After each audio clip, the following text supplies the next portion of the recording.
Yo cuy, lanjut lagi alur cerita dari Divine Leveling. Kini di ruang perawatan, Jaehon lagi dirawat cuy. Wali kelas wajahnya serius, lalu mulai menasihati anak-anak itu. Ternyata mereka salah besar. Orang yang mereka tantang itu bukan orang sembarangan. Linshu, murid ranking 1 di antara siswa tahun pertama. Jaehon jelas syok cuy mendengar itu. Gak nyangka, orang sekuat itu justru yang mereka ajak ribut. Ternyata semua ini gara-gara hasutan dari anak kelas 1. Dan karena itulah Jaehon malah nekat cuy nyari gara-gara ke kelas 10. Wali kelas pun memperingatkan mereka keras. Daripada ribut gak jelas, mending fokus aja tuh ke kompetisi siswa baru. Kalau sampai kalian kalah dari kelas 10, hukuman udah menunggu. Di tempat lain, Linshu sedang fokus menyusuri forum jual beli. Dia mau belanja cuy, nyari perlengkapan buat persiapan. Maklum, kompetisi udah di depan mata. Jadi dia nggak mau membuang-buang waktunya. Di perjalanan balik, Linshu ketemu tuh sama Qixing. Qixing ngasih peringatan. Dia ngakuin Linshu memang kuat. Tapi dia bilang Linshu nggak cocok sama Luoye. Menurut Qixing, lebih baik Linshu menjauh aja dari Luoye. Karena dunia mereka berbeda.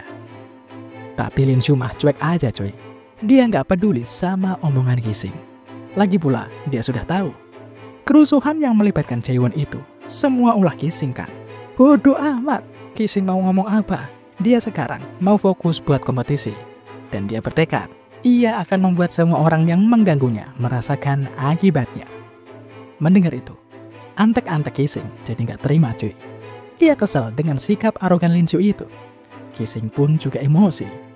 Dia berjanji akan menunjukkan siapa bos sebenarnya agar Linshu nggak bisa sombong lagi. Dan akhirnya 2 hari pun berlalu sangat cepat. Hari yang dinantikan akhirnya tiba. Kompetisi antar siswa baru resmi dimulai. Linshu berkumpul bersama teman-teman sekelasnya. Tapi wajahnya terlihat bingung. Ia celingak-celinguk mencari seseorang. Luoye kemana ya? Dari tadi gak kelihatan. Padahal pagi-pagi banget Luoye udah cabut loh. Dan ternyata, lagi sama Pak Nan dia cuy. Dengan nada tenang, Pak Nan menyampaikan kabar mengejutkan. Mulai hari ini, Luoye resmi pindah ke kelas 10. Waduh, segitu gak kuatnya dia jauh-jauh dari Linshu cuy. Sampai rela pindah kelas segala. Tapi yang bikin penasaran, kok bisa semudah itu ya Luoye pindah ke kelas 10? Apakah mungkin latar belakang keluarganya bukan orang sembarangan? Ya, semuanya pasti ada alasannya cuy. Ntar juga ke-reveal sendiri kan. So, lanjut lagi cuy. Seperti biasa, pihak akademi jelasin tuh aturan mainnya. Ada 2 area buat kompetisi. 1, Emerald Forest. Nah, area ini bebas tuh, semua murid bisa masuk. Dan yang kedua, area G17. Reruntuhan di barat. Di sini banyak monster zombie berlevel tinggi dan juga monster ganas. Nah, dikarenakan tingkat bahayanya, tiap kelas cuma boleh ngirim 7 orang cuy ke sana. Liping tahu banget cuy, G17 itu serem banget. Dulu dia pernah ke sana gara-gara taruhan dan temennya banyak yang jadi zombie, cuma dia yang selamat.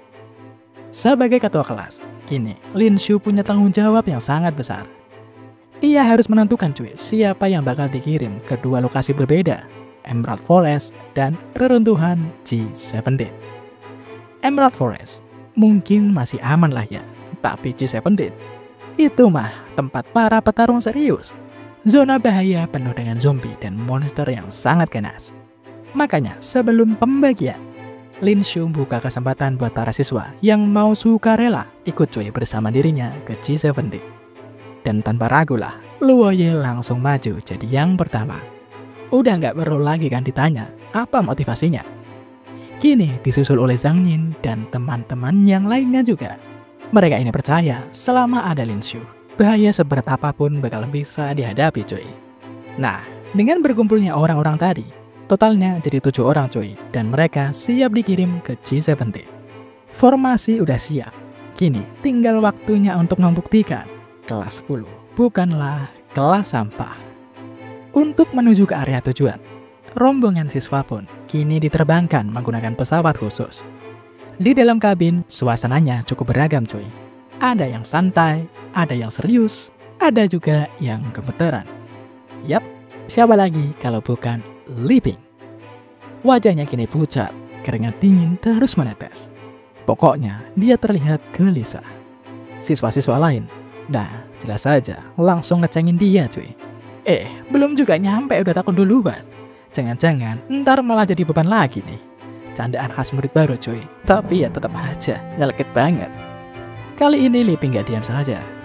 Dia buka suara dan untuk pertama kalinya dia cerita alasan sebenarnya kenapa dia begitu takut dengan G17. Ternyata sebelum masuk ke Divine Academy, Li Ping pernah ke tempat itu cuy. Semua bermula dari taruhan bodohnya. Dia ditantang temannya buat masuk ke area G17.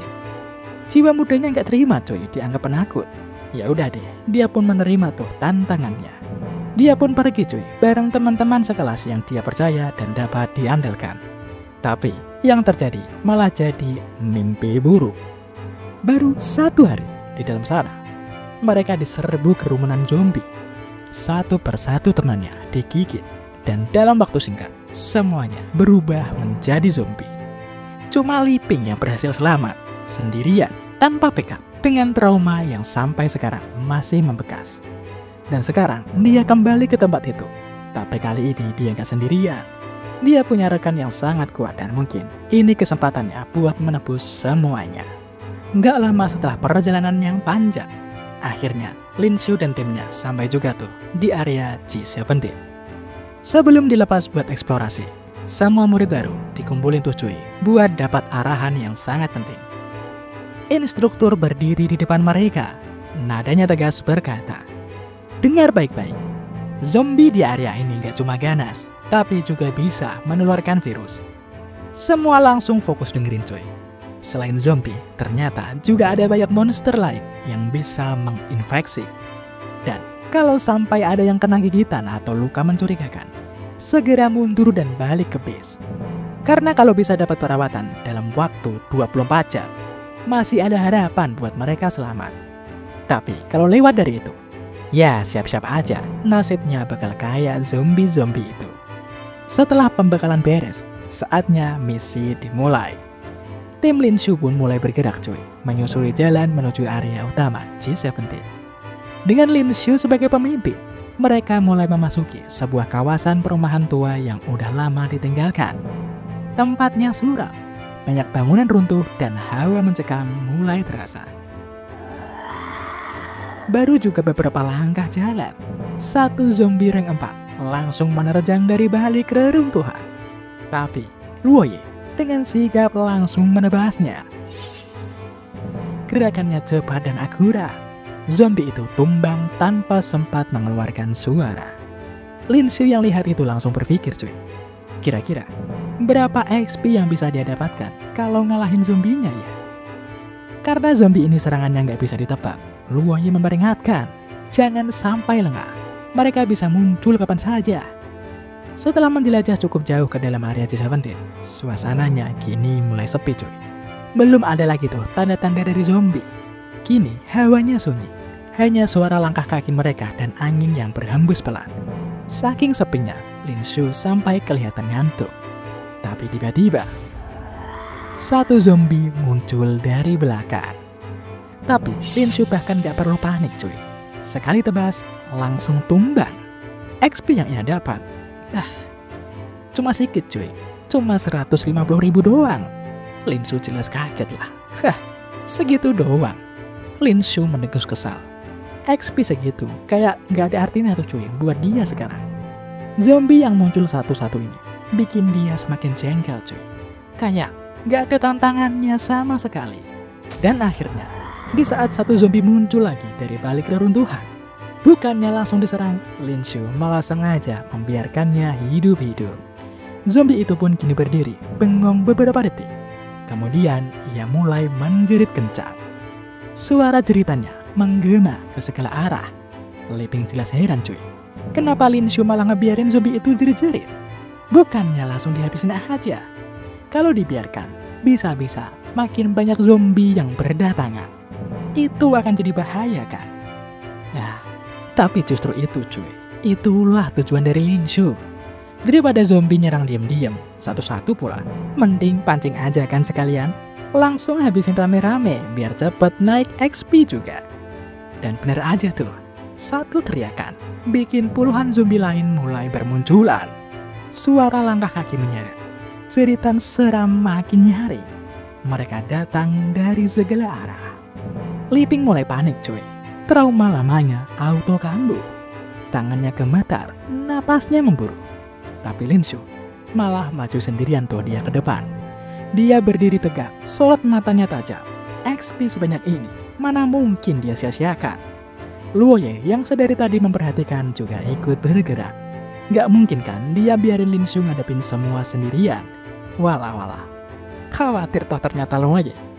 Melihat dua pasangan maju dengan penuh semangat, Zhang Yin dan yang lainnya jadi gatel cuy. Pengen ikut bantu juga mereka. Tapi kayaknya nggak perlu deh. Lihat aja tuh sekarang. Dengan skillnya yang membara, Lin Shu membakar habis semua zombie di hadapannya. Api menyala liar, mayat hidup meleleh satu persatu.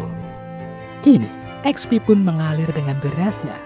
Sementara itu, Luo Ye menari-nari cuy di medan pertempuran. Anggun, tapi mematikan. Itulah Luo Ye. Setiap tebasan pedangnya menggugurkan satu demi satu zombie yang mendekat. Melihat kekuatan mereka berdua, si botak OP cuma bisa tersenyum bangga. Gokil emang teman satu tim gua sekarang, gumamnya. Tapi di tengah panasnya pertempuran, Li Ping malah lengah. Traumanya kembali muncul. Pandangannya kosong, pikirannya jelas jadi kacau. Satu zombie menyelinap dari belakang, langsung lompat ke arahnya. Li Ping kaget nggak sempat menghindar. Tapi zombie itu tersingkirkan. Untung Lin Shu sikat tadi cuy. Kalau mau mukat, mending cabut aja, omel Lin Shu. Aku nggak butuh beban di tim ini. Li Ping terdiam, mukanya langsung berubah. Nggak enak hati, oh jelas. Tapi justru dari bentakan itulah tekad Li Ping tumbuh. Dia nggak mau terus-terusan cuy dikuasai oleh ketakutan. Nggak mau lagi dia dipandang remeh. Dia nggak mau dianggap beban. Dengan sekuat hati, ia melawan traumanya sendiri. Li Ping berdiri tegak, tangannya gemetar, tapi tatapannya menatap tajam. Kali ini, akan kulawan mereka. Anjay, ceramah no jutsu milik Lin Shu langsung ngefek ya guys ya. Berkat kemampuan-kemampuan dari tim mereka, party Lin Shu dengan mudah cuy menyingkirkan semua zombie yang tersisa, kemudian melanjutkan perjalanannya. Setelah berhasil membantai semua zombie, party Lin Shu kini berjalan makin dalam. Tapi anehnya, gak ada satupun monster lagi yang muncul. Lin Shu mulai curiga. Sepi begini, malah jadi gak wajar cuy. Lin Shu punya firasat. Kalau semua monster menjauh dari satu area, cuma ada satu kemungkinan. Ada makhluk yang jauh lebih buas, lebih kuat, dan lebih mengerikan. Dan tepat di saat itu, getaran pun mulai terasa. Tanah bergetar, suara berat dan menggelegar datang dari arah depan. Kini, banteng gila muncul. Dia adalah monster ring 5 cuy. Ukuran raksasa dengan aura yang mengintimidasi. Tanpa ragu, Luo Ye pun langsung maju. Tapi Lin Shu dengan cepat memperingatkan agar Luo Ye hati-hati karena monster itu bukan monster biasa. Luo Ye dengan sigap cuy, ia menghindari serudukan maut dari si banteng. Kemudian ia pun melompat ke atas dan menebaskan pedangnya. Tapi nggak mempan cuy. Kulit banteng itu keras banget. Dan parahnya, balasan sang banteng nggak butuh waktu lama. Banteng gila ini menendang Luo Ye. Luo Ye terpental keras. Lin Shu pun jadi langsung panik. Tanpa pikir panjang, ia pun melesat ke arah Luo Ye. Untung tuh, Lin Shu sikap banget. Ia langsung nangkap Luo Ye sebelum tubuhnya benar-benar terhempas. Gimana Luo Ye? Gak apa-apa kan? Tanya Lin Shu sembari panik. Tapi ya Luo Ye baik-baik aja cuy. Ternyata Luo Ye memakai sekitar 90% energinya cuy buat nahan serangan tadi. Tapi belum sempat mereka istirahat, banteng gila itu langsung nyeruduk lagi. Luo Ye buru-buru tuh dorong Lin Shu untuk menjauh. Ia mau mencoba nyerang sekali lagi cuy. Masih penasaran lah dia. Satu tebasan. Kini tepat di mata banteng gila. Banteng itu jadi buta cuy. Makin mengamuk dah dia. Lin Shu langsung ngasih strategi sekarang. Nggak usah deket-deket, kita serang dari jarak aman saja. Dengan sigap tuh, Lin Shu mengeluarkan skill andalannya, Phoenix Fury. Api membara meluncur deras ke arah banteng gila, bikin si banteng makin kesakitan. Melihat itu, teman-teman yang lain juga nggak mau kalah cuy. Mereka langsung ikutan serang juga. Mereka mengerahkan skill masing-masing, menggembur habis-habisan, bikin banteng gila jadi makin kewalahan coy. Banteng gila cuma bisa pasrah menerima rentetan serangan itu. Tapi gilanya, si banteng ini malah tegak berdiri bangkit lagi. Matanya udah bisa ngeliat lagi. Dan kini, ia pun langsung nyeruduk ke depan. Lin Shu pun langsung memberikan respon. Kalau kulitnya keras buat dipotong, ya udah hancurin aja dengan keras. No, serangan Lin Shu bikin banteng itu tertunduk ke bawah tanah. Nah sekarang giliran Luoye cuy, siap-siap buat finishing. Satu tebasan saja. Banteng itu pun akhirnya tumbang cuy. Lin Shu heran, lah kok bisa gampang banget ya Luoye nebasnya? Kan kulitnya keras banget tuh. Luoye pun jelasin cuy, bila serangan Lin Shu itu yang membuat leher banteng menjadi gosong. Makanya, Luoye langsung incar dah tuh yang gosong-gosong itu. Jadi, mokat deh bentengnya. Harus diakui cuy, jeli banget dah penglihatan dari mata Luoye.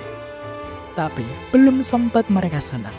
Tiba-tiba, murid dari cabang lain datang nyamperin mereka. Kayaknya nih, mereka mau cari gara-gara nih cuy.